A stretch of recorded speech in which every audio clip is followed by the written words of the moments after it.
So welcome back to I was going to say, you might as well say it now. I said it like 3 times. So if you're listening or watching this podcast right now, I'm sitting down here with Chris Leuzinger from Nourishing Minds Tutoring, which I don't think that's actually fair to say that, because you're not just of Nourishing Minds Tutoring, and I think that, I mean, people that know you, it's not like you walk around, although you do drive around kind of with an advertisement that you are a part of the.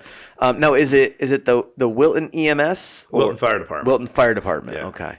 And so I definitely want to talk about that today, even though it has no direct correlation with your business and what you do in your business or the growth that you've seen, but it is a big part of who you are, and I do want to There's success in that aspect of my life that perhaps translates to other aspects though as well, or just kind of who you are as a being. Yeah, being driven, all that kind of stuff. So I think you're right, they're not the same, but it's hard to discount one over the other. To where I got to where I am. Well, and I got to tell you, I think anyone that's willing to be a little humble about things would be willing to admit the fact that they couldn't do what you do, and so I want to recognize that fact as well, because as you said earlier when we were chatting, you actually have not been to bed. You've been up all night. Well, I got 2 hours of sleep. 2 hours, yeah. That's congratulations, good, right? But I'd be falling apart right now. Yeah. I can't. I'm just used to it. I don't get a ton of sleep. I sleep 5 or 6 hours a night. That's me. But if I don't get 5 or 6 hours a night, I start to fall apart. Or if I go 30 hours, 24 hours without sleep, I'm a mess, man. Yeah. Not to mention having to do what you do with the Wilton Fire Department. I just got used to it. Someone's got to do it. Why? That's a very humble attitude. We could have a whole new podcast on what would happen to our taxes if someone wasn't out there doing it. If someone wasn't out there doing it, yeah. So we're going to talk about Nourishing Minds, and we've had you on the podcast before talking about it, but let's just talk about the fire department real quick and just kind of what your role is there, and I'd love to hear how you got into it. So I'm the first assistant chief with the Wilton Fire Department. I think this is the 5th year I've been chief. I kind of fell into it, to be honest with you. Yeah. When I moved back here, my wife's from Saratoga. Okay. When I moved back with her, it's the age-old story. I'm from Western Canada. I'm now in Saratoga chasing a girl. We got married, had That's kids how I ended in our up in family. Saratoga. That's all good stories start that way. Is that how right? they for guys anyway? But no. So when we moved back here, I was happy to come back to this area. I love the Capital District. I loved everything about it. But I said to her, when we move back, I have to try and find a way to make it my own.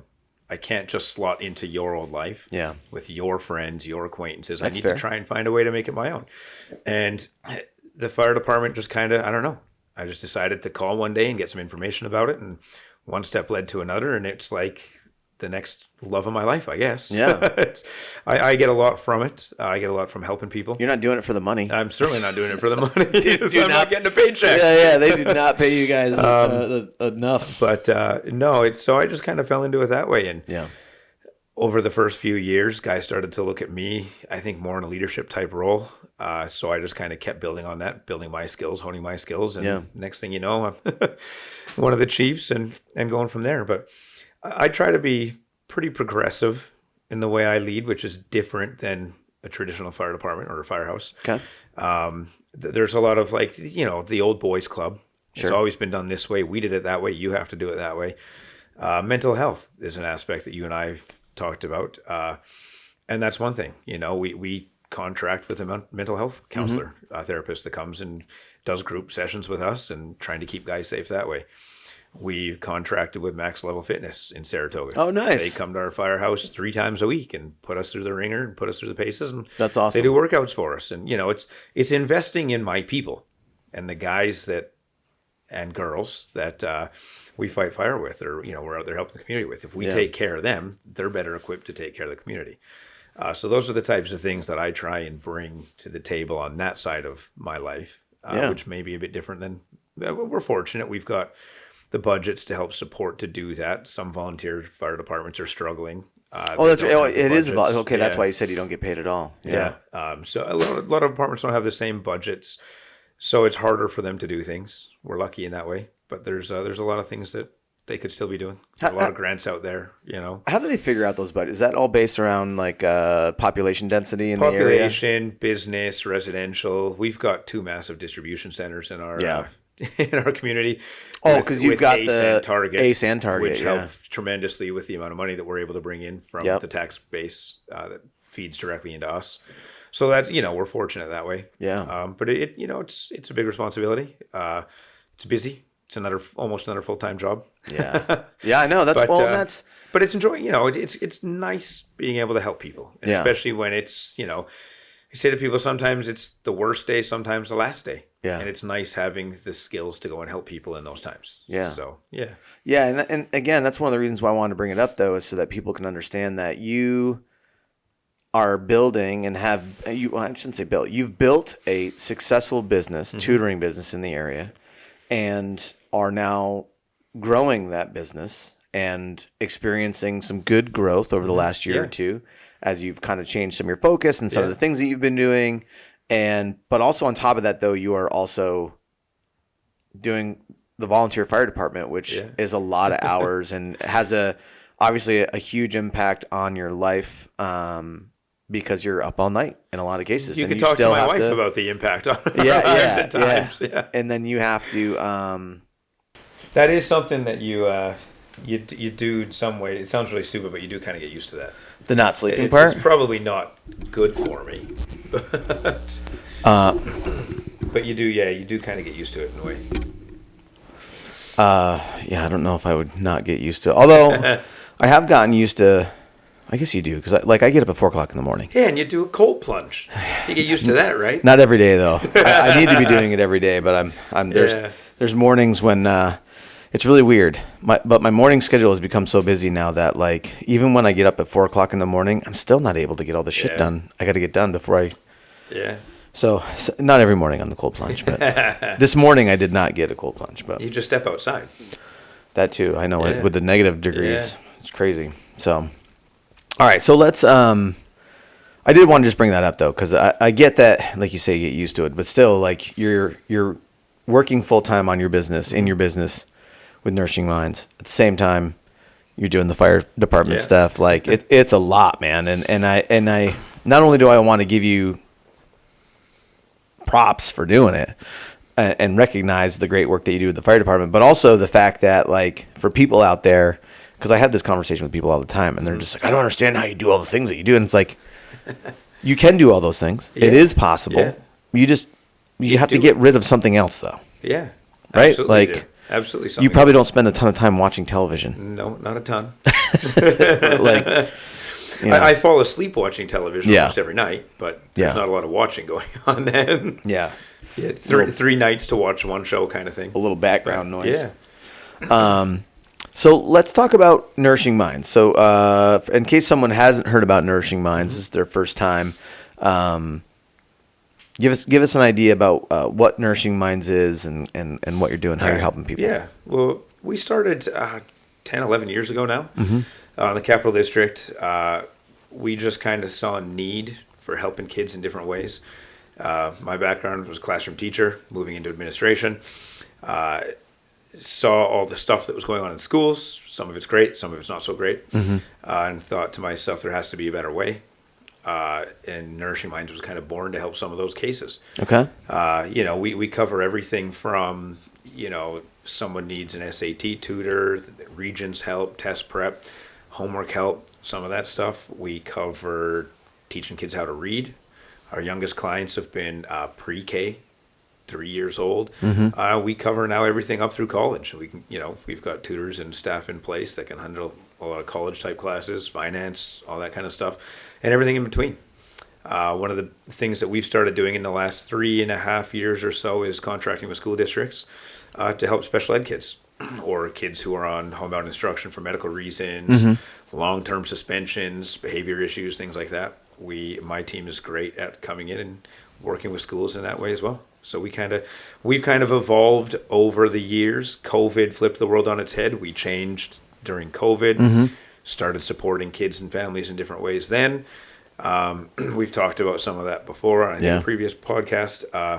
And we're just always kind of looking, trying to look forward to how we can best support kids and families and schools to help them with academics, education, mentoring, you name it. Yeah. We talked the other day about how some of what we do kind of focuses as we build that rapport and get to know families and kids. Kind of almost the focus almost switches at times from the pure academics to now it's blending a little bit of academics with mentoring. And with me personally, I find that as I start aging out with some kids, it's almost switched to almost like full-on mentoring. Yeah. And the education piece is just kind of like second. Yeah. And it's an interesting relationship, and it's something that I quite value. I've built some phenomenal relationships with families here in the Capital District in that way. And we always try and focus on the family, the students, the kids, give them the support they need. And I think that's one of the reasons why we're starting to see some more growth. I've started firing myself from certain jobs that I probably shouldn't have been doing for as long as I did. Which is probably helpful. Which is helpful. And my next goals now are obviously trying to build Nourishing Minds to help more people, and working on the business in that way rather than always working in it. So that's been kind of a switch in my mentality as well, which has probably contributed to some of our growth in the last couple of years, actively trying to grow instead of just maintaining my own personal client base and working with them, which is great. I think the benefit to doing it that way was I got to learn the ins and outs, the nuts and bolts, if you will, of my business really well. Yeah. Before then trying to expand it out to cover all these other things because I knew kind of how to do it. I think so. We were able to do so more successfully. It wasn't quite as much of like a trial and error thing, if you will. So that's interesting you say that. Actually, I was just listening to a podcast. What podcast was it? Oh man! But I listen to too many podcasts, obviously. Right. But I was just listening to a podcast where they were talking about the fact that when you get too outside of your business.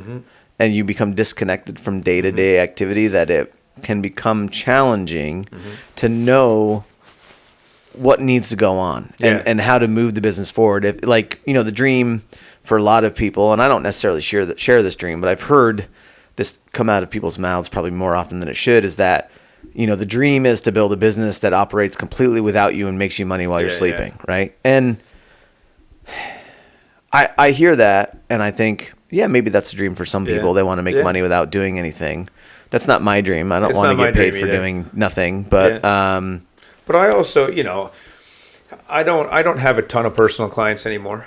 I'm working with about 4 or 5 kids right now. Yeah. And I really value that time because, it's a way for me to kind of keep apprised of what's going on within school districts. It helps keep my skills sharp that way as well. But like you just said, it's a way for me to know what's going on in my business, and I can then feed that back to my tutors or any of my staff if they need help. I'm kind of still up to date on the current situation, current curriculum, all that kind of stuff.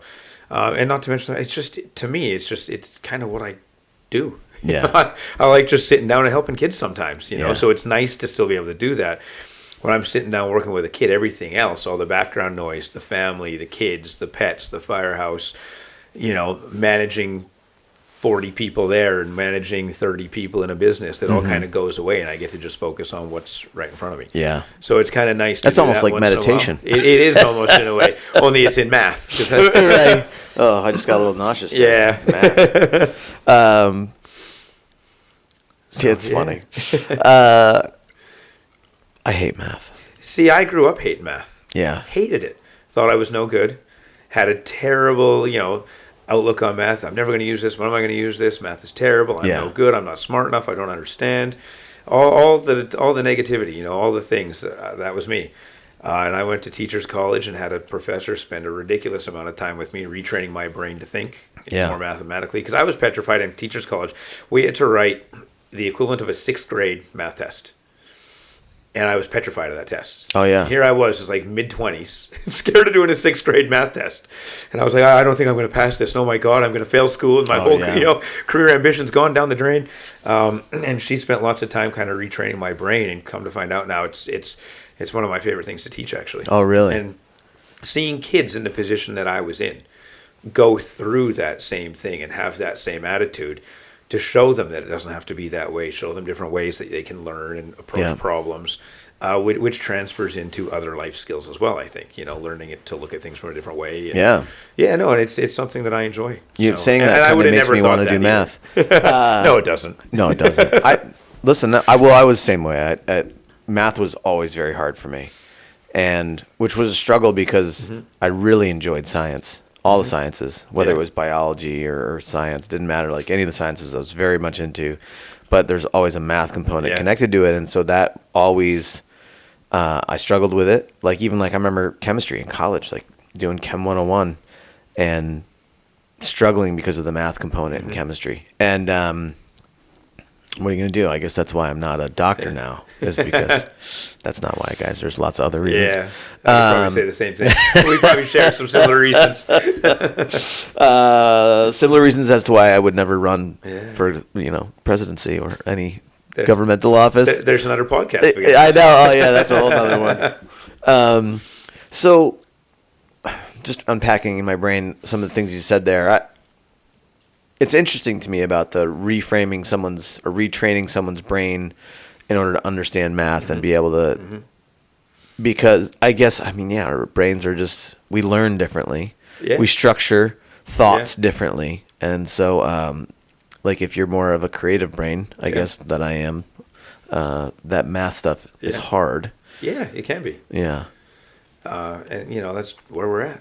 Yeah. Yeah. It's so, I think you said 30?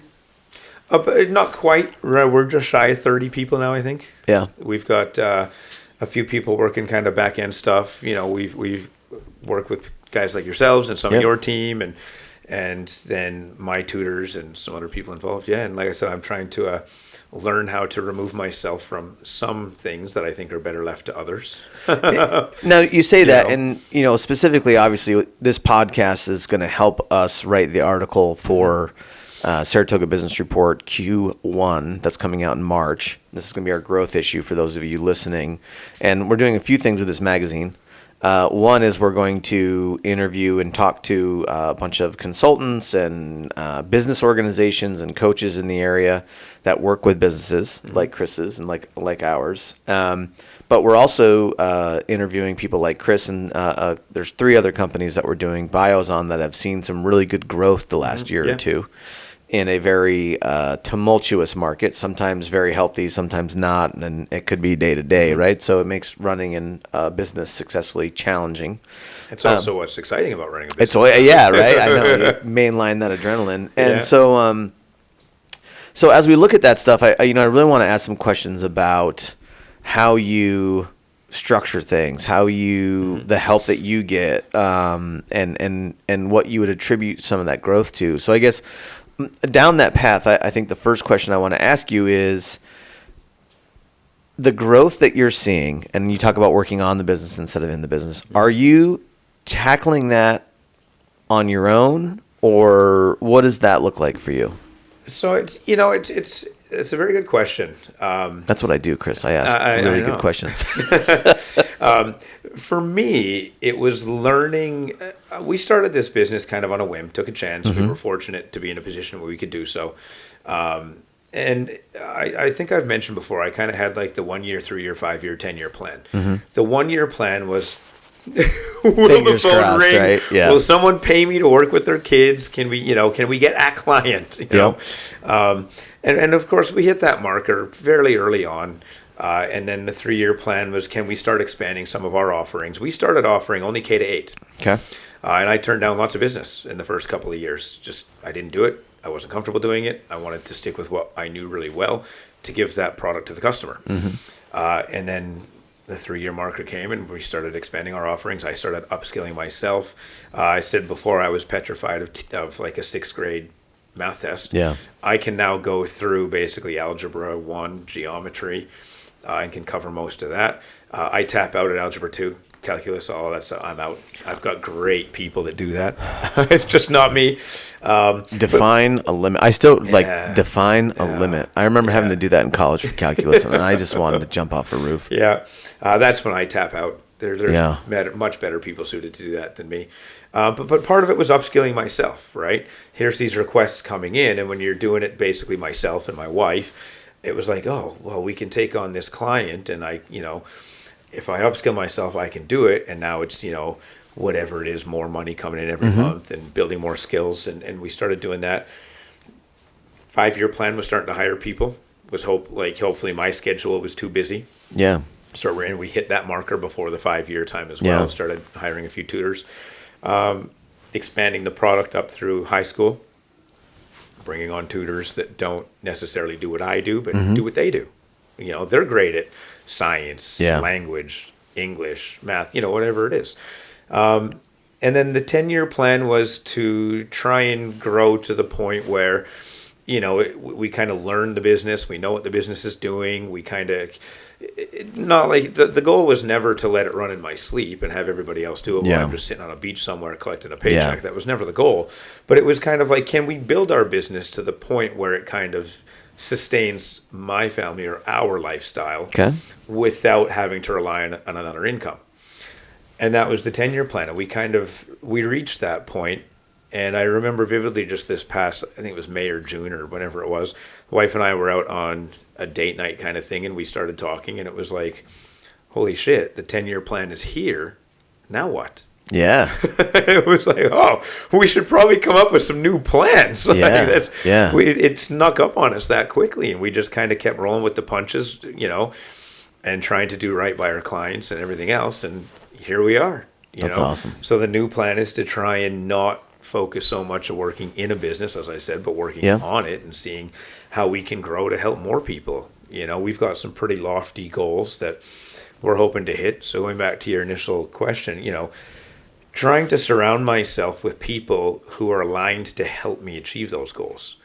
We've started working with a business consultant to help us fine-tune different areas of business, working on processes. And the benefit to that is it makes things easier on our end, but I think the product comes out on the other end for the user even better as well.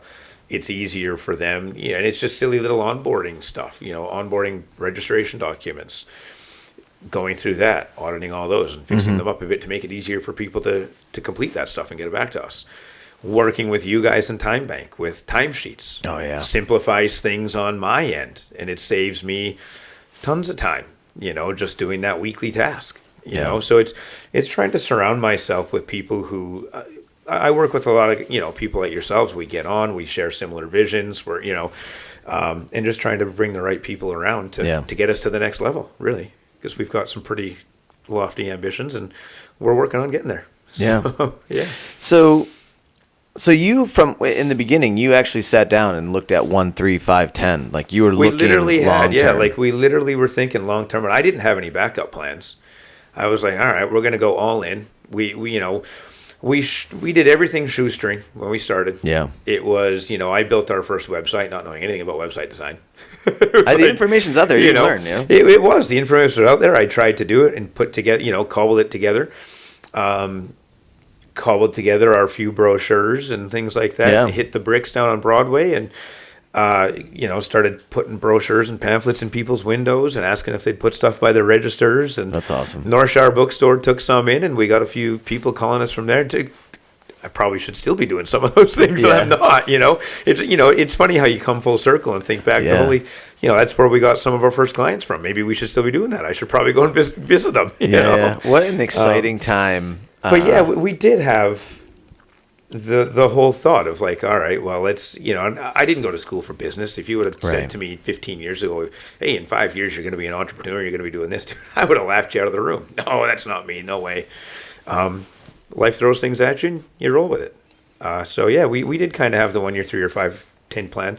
I'm now not the same 1 year, 3 year, 5 year, 10 years plan, but in the process of fine tuning some of those plans to maybe the next 2 to 3 years and then 5 years. So Sorry, this that's all right. This podcast setup gets a 2 thumbs down. Yeah.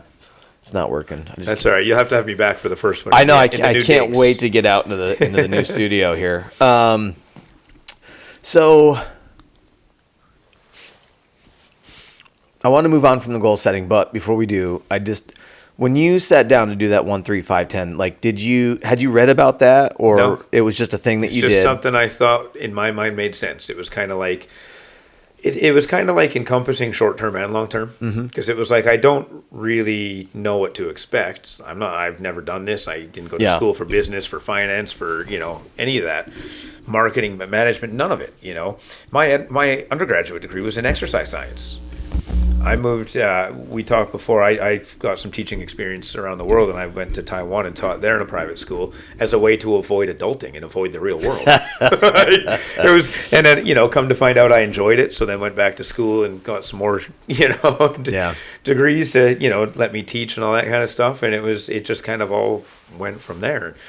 I didn't really read it. I do read quite a lot, but I didn't read it anywhere. It was just a way for me to make sense of things in my brain, to have some short-term goals and then think a little bit more in the future. Because like I said, I started this with no backup plan. It was kind of like, let's go all in and see what happens. I think, what does Andy Frisella call that? Like zero option mentality or something like that. Like if you already have a backup plan for failure, you're probably going to fail, setting yourself up to fail. Yeah. You got to burn those bridges behind you so you can't go back. Yeah. Love it. So, and you were teaching full time, right? I was teaching full time, and we left that. One of the other reasons Nourishing Minds was started was we started having kids. Yeah. And we knew that we wanted to have several kids. We have 3. But we also knew that we didn't want to do the whole daycare system with the kids. And my wife is a teacher as well. So it's like two teachers. You kind of have to be at school during the day. So what's going to happen with the kids? So I had I was the one that kind of stayed home with them when they were younger until they hit school, and did like the whole daddy daycare type thing during the day, while still working on Nourishing Minds, while still doing firefighting and, all that kind of stuff all at once. But it was a way to keep our kids out of daycare as well. Yeah. And then, I don't think there's anything wrong with that. It works for a lot of families. It's great. There's a lot of great daycare providers. It's great. It's just, for us personally, we wanted to try and be a little bit more hands-on with raising our kids, and being involved. And it was a very unique opportunity for me as a dad, I think, to get to do that, because it's usually the moms that do that, right? So it was a way for us to make it work. And for the first 5 or 6 years, my wife and I had opposite schedules where we were, ships passing in the night, right? We didn't see each other. It was like, tag, you're it. I'm out. I'll see you at like 9 o'clock tonight. Yeah, that's kind of Kristen and I. Yeah. And, the last kind of 2 or 3 years, we've been fortunate enough to kind of get more back into, almost the same schedule. And it's come from me, for years, my wife would say to me, I thought you were going to taper back. I thought you weren't going to take on any new clients. Well, but there's just this one more, and the next thing you know, boom, there's 20 kids you're working with. Yeah. Now that I made the mental decision as the kids started getting older and into sports and, all that kind of the extracurriculars, that I needed to step back from that to be involved that way. And now we're kind of more on the same schedule, and it's been easier for me to manage everything else in life, I think, by taking that step back and looking at our business as a whole, rather than just being focused on every client working in it. Yeah. It's now working on, okay, what can we do to make it better for people? How can I bring on the right people to do that? Do we need to cover something else? Do we need a new product? Do we need courses? And just looking at all that kind of stuff is on the outside looking in, rather than me doing it all the time. Yeah. So, yeah. So I think what you and I have discussed the last couple of years have been some good growth years for you. Yeah. Like you said just a little bit ago, probably June 2024, you started to... Yeah, we've had 10 consecutive years every year since we've started. We've made a little bit more money every year. Yeah. The last couple of years, we've seen some bigger growth. And I think I correlate that to me kind of taking a step back and looking at things from a different lens. And as you said, and you've said it a couple times now, focusing on being on it instead of being in it. Yeah. And it's hard sometimes, you've done it, I'm sure, yourself, where I'll just do this, I'll just do this for a client, or this for a client. And it's kind of like, okay, am I doing like a $10 task when I should be focusing on a $100 task? Yeah. Maybe a bad analogy, but no, I think it's it's a good one. I mean, I recently, again, I ingest way too much information on a daily basis, but somewhere recently, either someone in a conversation or I heard it on an audiobook or a podcast, someone was talking about like anything that you can sub out. Yeah. Or pay someone else to do for $25 an hour or less, you should not be doing as the business owner, period. And those are the things I'm learning. Yeah. I made all sorts of mistakes when I started as well, but it's, okay, you pick it up, you learn from it. All right, what can we do better? And I'm sure I'll continue to do that in the next however many years. Yeah. We'll make more mistakes, and all right, well, let's learn from it. What can we do better? Why didn't it work? And like I said, I don't know. I joke around with people all the time now and say I'm just learning to fire myself from some of those tasks where people do it better than me. It's not that I can't do it. It's the time it takes me away from doing something else. Or there's people that can probably be a lot more efficient and they know what they're doing. Yeah. I don't have to cobble it together and mess it up. I know that last year, 2024, in the beginning of the year more so, not towards the later of the year, but I remember I was still, certain things I would like get myself involved in, even though I didn't need to be. Yeah.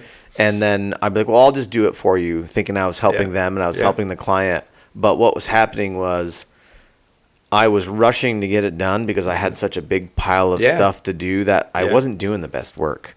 And and one of our company values is doing great work. And it's humbling to recognize that, because you're trying to put out something better for your clients and your customers, Fortunately, I have a really sassy team, so when I would send something over to them that was a big steaming pile of poop, they'd be like, so we're going to redo this. And then that happened a couple of times for me, of where they were, and I trust them enough to know that if they're saying that to me, it's not because they're trying to be mean to me, it's because they care about the work we have. And so, but that's a big part of it too, I think, is trusting your team. Yeah. Right? And it's the same as me. I wouldn't be where I'm at today without my team. I've got some tutors that have worked for me. I mean, one of my longest tutors worked for me, I think, for about 8 years now. Yeah. Trust her wholeheartedly. I've got a couple of other guys that have worked for me for 4 or 5 years, 6 years. And without them doing the good work, where would we be? Yeah. So, you got to put the props out there to them as well. Now, you mentioned working with a business coach. Mm-hmm. So one thing, again, I'm thinking about this for the growth portion of what we're trying to do. One big theme so far is finding a way to work on your business and not so much in it. But you also mentioned coaching working on your business and setting short-term and long-term goals. Those were two big things that you talked about that it sounds like really helped contributed to your growth. The third thing that you said, and I know from other conversations that we've had, is that you started working with a business coach. Yeah. And which you're very welcome to say who it is, or maybe they don't want to be mentioned. No, it's Rich Humans with Amplified Coaching. Okay. Yeah. So he's been great. Help our listeners understand just what a business coach in general does for someone. Maybe even get in specifics if you want with what Rich does, and what made you start to look for a business coach? So when I started thinking, okay, how can we get our product out there more? How can we start expanding what we're offering? How can we help more people? It was kind of like, well, how are we going to do that? How am I going to do that? I can't do it by myself. And I started looking at our business and how it was running and our clients and how I was working with them or interfacing with them, and then working with my staff, and how am I working with them? What could change here? What processes could we change?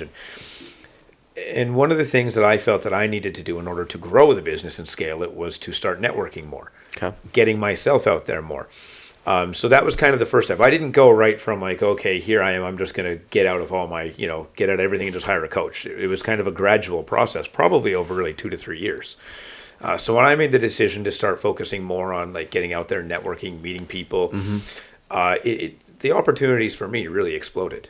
I can't say enough, I met you networking. Yeah. And now, you're doing some great things with our website and marketing and stuff for us. And we're appreciative of that. And I've built some great relationships with other people. I very heavily I've always operated my personal network and stuff I do offer referrals.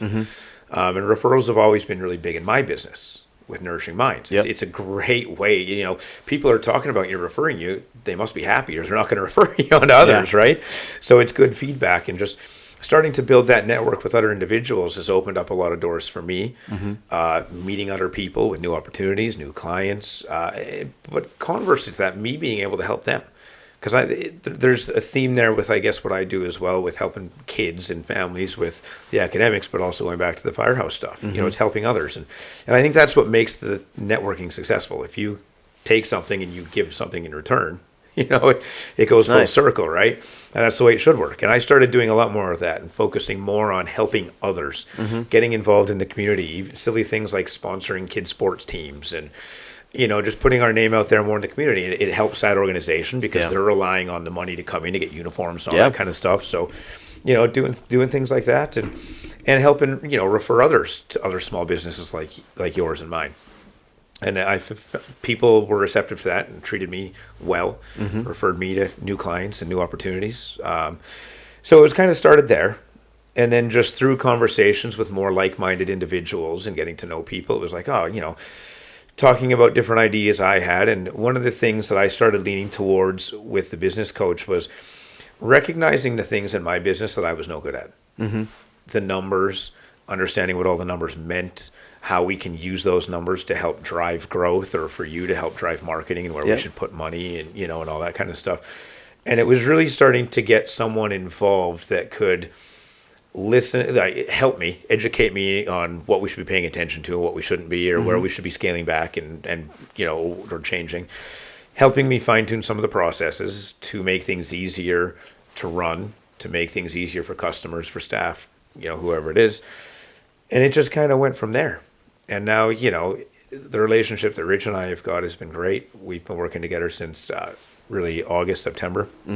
And he's helped me focus my brain. And for a guy like me, something that helps is deadlines. Yeah. And even though, I'm self-employed and can kind of, make my own schedule and schedule meetings and work with clients and all that kind of stuff when I want to, when it fits in, at the same time, having somebody else over my shoulder saying, hey, you were going to do that. You were going to get it to me so I can look at it. Yeah, that accountability the aspect. accountability piece has been big for me in learning to be more productive, or even, oh, shit, I could put that off to tomorrow. Oh, but no, I can't because I need to get it off. I'm going to meet this guy. So we're going to meet. Yeah, and we do a variety of meeting in person, meeting on Zoom, talking on the phone, texting, and he's helped me kind of understand different parts of my business that I wasn't maybe necessarily neglecting, but things that I could put a little bit more effort into to make it better overall. Yeah. So I contribute some of that success to working with the right people. And I said to you, I think before, you probably had it recorded anyways, but putting together a team of people that can help me achieve my next set of goals. And if, and I'm certain that we'll probably make some mistakes along the way, and who we think is a good person to help us get there might not be. But again, that's, that's part of the learning process. And it's part of the excitement, I guess, of being an entrepreneur and doing your own thing, right? I've definitely it all falls on you recently. Yeah. And I have too over the years, hires that I thought would be great, turned out, oh, well, it's not so great. Maybe you're not reliable, whatever the case is. So we really try to take care of people that do well by us, and I try to, just live life that way. Take care of others, do good work for them, and hope it comes back on me. It's interesting. I was having coffee with a friend, maybe a month or two ago, and she had brought up talking about coaching, and I used to actually work for her years ago, and we were coaches and consultants, and one of the things that she had said about coaching, she was like, just coaching, if it does anything for you, it helps you see the blind spots. It's the things that you can't see because you can't take an objective look at your business. And I was like, oh, yeah, that's such a good point, man. And I went into it with Rich. I when I made the decision to hire him and go into that relationship, I made the decision, it's business. It's not personal. So if he's saying anything, and I've always been the kind of guy that I've always... not that you look forward to it, but I've always thought that, the performance management type stuff, so long as it's done in a constructive way, it's actually quite helpful for both sides, And I've never shied away from that kind of criticism, or, if it's true feedback that's going to help me get better, then that's great. And that's the way I entered it with hiring a coach. It was like, okay, I need to be, fully transparent. Here's what it is. And I've said with everybody, if I've got an idea, or if this is not working, or you think, tell me it's crap. Tell me it stinks. Yes, and please. Let's try and find a way to fix it. What can make it better?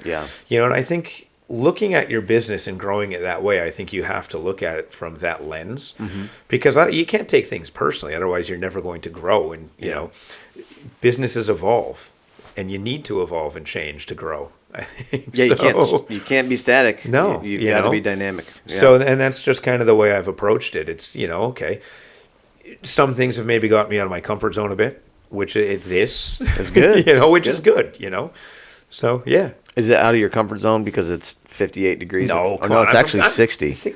I'm from Canada. Come on. I was laughing because we're still both wearing our coats in here. The fire's gone out, so Okay, so So you recommend coaching, whether it's Rich or somebody else. Find what I would recommend is finding someone, and I would recommend, not a friend, not a family member. Right. Find someone who can look at things objectively, and who is honest enough with you to give you that feedback. And not just sugarcoat things, not just tell you what you want to hear. Yep. And I think having someone in your corner that can do that, I think, could be valuable for almost anybody. Whether you're doing 500,000 in revenue or 5 million or 50 million. Yeah. I think different levels, there's different things you need to look at.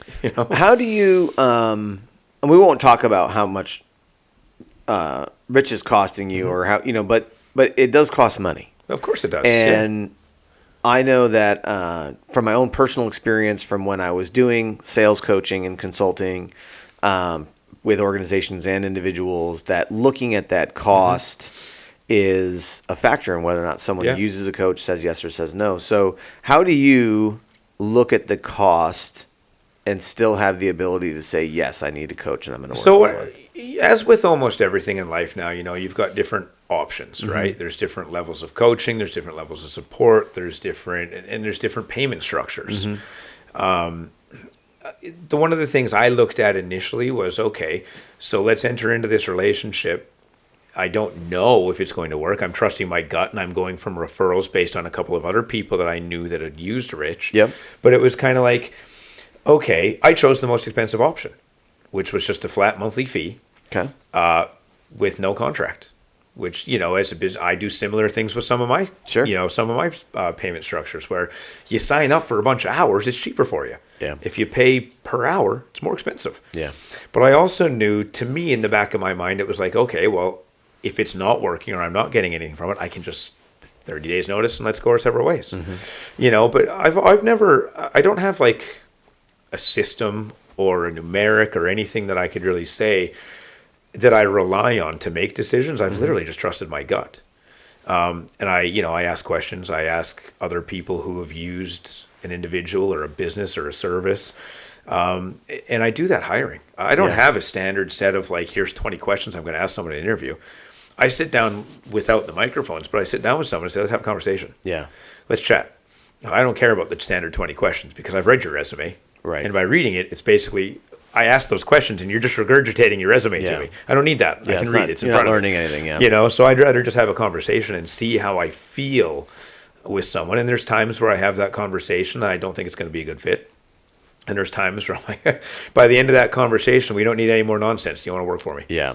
And I move pretty quickly that way. And once in a while, it bites you. Most of the time, though, in my experience over 10 years, I've met some great people that have helped that way. And I approached it that way with Rich. Every business decision I've made, not having, quote unquote, the formalized training with a fancy piece of paper, has just been, okay, can I ask some questions? Makes sense to me. Is someone else giving me advice saying, hey, yeah, it looks like a good idea, or they've used someone and said, hey, yeah, they were great, give them a try. And I've always done it that way. And I do think sometimes, sometimes you pay for what you get. Sometimes the cheapest option is not always the best option. Yeah. And another thing I've always really relied on just in life is investing in myself.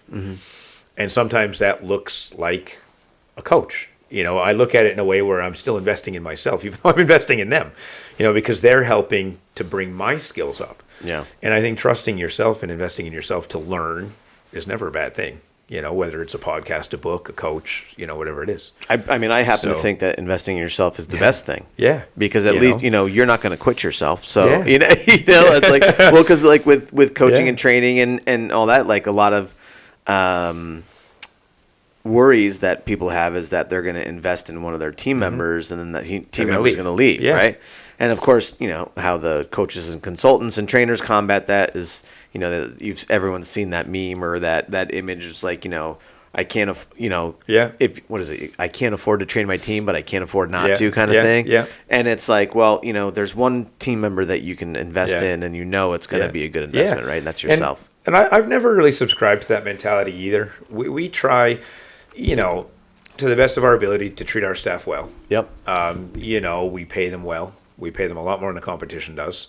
And I do that that's a purposeful thing that I've decided to do to try and keep and retain good people. I don't micromanage at all.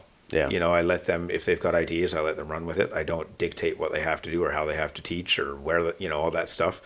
And I don't know. I just think investing in your people or your systems or yourself is going to come back to benefit you. And I do it the same thing at the firehouse. I don't want to be in charge forever. Yeah. I want to train the people under me to come up and take over for me because I don't want to do it forever. Yeah.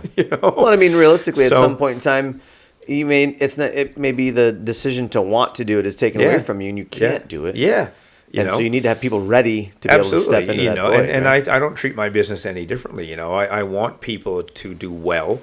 If people are doing well, then I'm probably doing well. Yeah. And I think a lot of people look for other opportunities as well.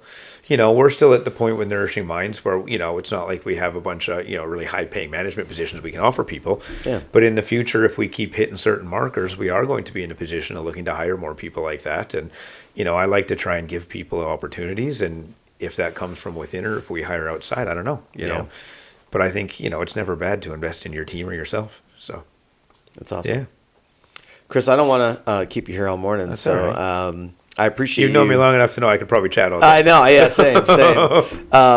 I do appreciate you coming out to the farm. Yeah, absolutely. Always better than doing a Zoom. Yeah. Anytime. And appreciate what you do with the fire department and for our local community. Absolutely. Yeah. If people want to learn more about Nourishing Minds, how do they find you guys on the internet or wherever? Well, you do all my marketing. I know, it's true. I should do the commercial. So you should know that. You know the answer. No, they can obviously check out our website. Check out Instagram, social media. They can find us on LinkedIn. Give me a call. Yeah. Any of the above. Perfect. Yeah, absolutely. Thank you, sir. You're welcome. Appreciate it. Thank you, everyone. Thanks for having We'll us. also have an article that will be somewhat based on this podcast, and then obviously some other information as well that will be coming out in March in Saratoga Business Report Q1 magazine. So be on the lookout for it. Thanks for listening, and you'll hear from us soon. Thanks, Mike.